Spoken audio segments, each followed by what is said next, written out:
Assalamualaikum warahmatullahi wabarakatuh.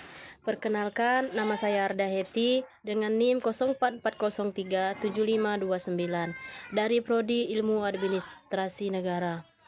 Dalam video saya kali ini, izin untuk menjawab tugas 1 Perencanaan Kota ADPU 4433, menjelaskan tentang dampak urbanisasi serta tantangan dan solusi terhadap pertumbuhan perkotaan.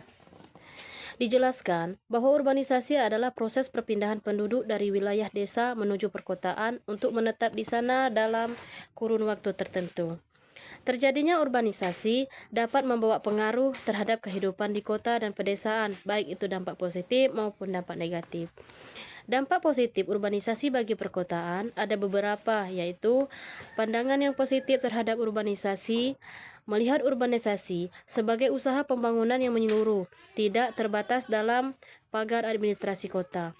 Di sisi lain, kota sebagai agen perubahan, karena di kota banyak berbagai macam dengan mempunyai masing-masing kelebihan, seperti adanya keahlian daya kreasi maupun fasilitas yang lengkap.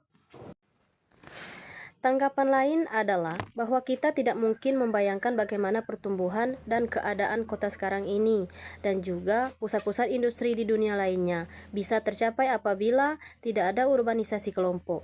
Selain itu, proses urbanisasi hanya suatu fenomena temporer yang tidak menghambat pembangunan, dan urbanisasi merupakan strategi untuk memajukan sebuah pembangunan ekonomi yang ada.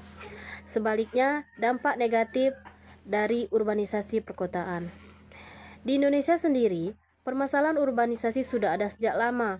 Hal ini karena adanya dua hal. Yang pertama, adanya kebijakan ekonomi makro pada tahun 1967 sampai 1980 di mana sebuah kota sebagai pusat perekonomian.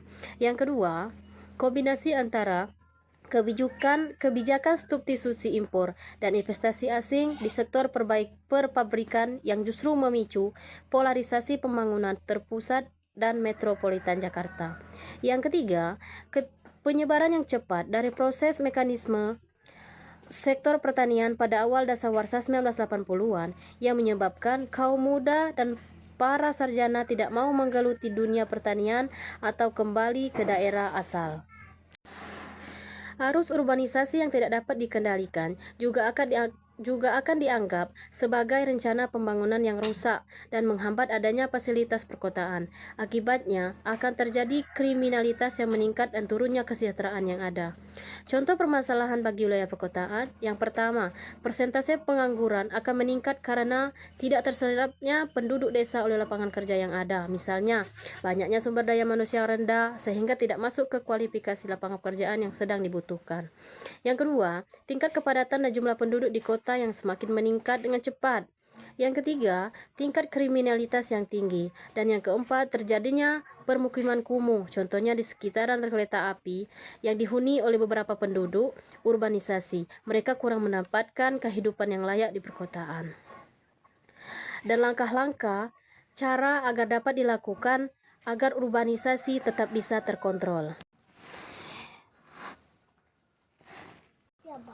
Yang pertama, diperlukan pemerataan pembangunan mulai dari pedesaan hingga perkotaan. Contohnya adanya fasilitas pendidikan yang memadai, sarana kesehatan yang baik, dan sebagainya. Yang kedua, menyediakan lebih banyak lapangan kerja yang dapat disesuaikan dengan kondisi geografis pedesaan. Dan yang ketiga, membatasi peningkatan populasi dengan cara melarang terjadinya perpindahan dari desa menuju kota dengan cara harus mempunyai identitas agar bisa tinggal di kota dalam waktu yang lama. Itulah jawaban dari saya. Lebih dan kurang saya mohon maaf. Wabillahi taufiq wal hidayah. Wassalamualaikum warahmatullahi wabarakatuh.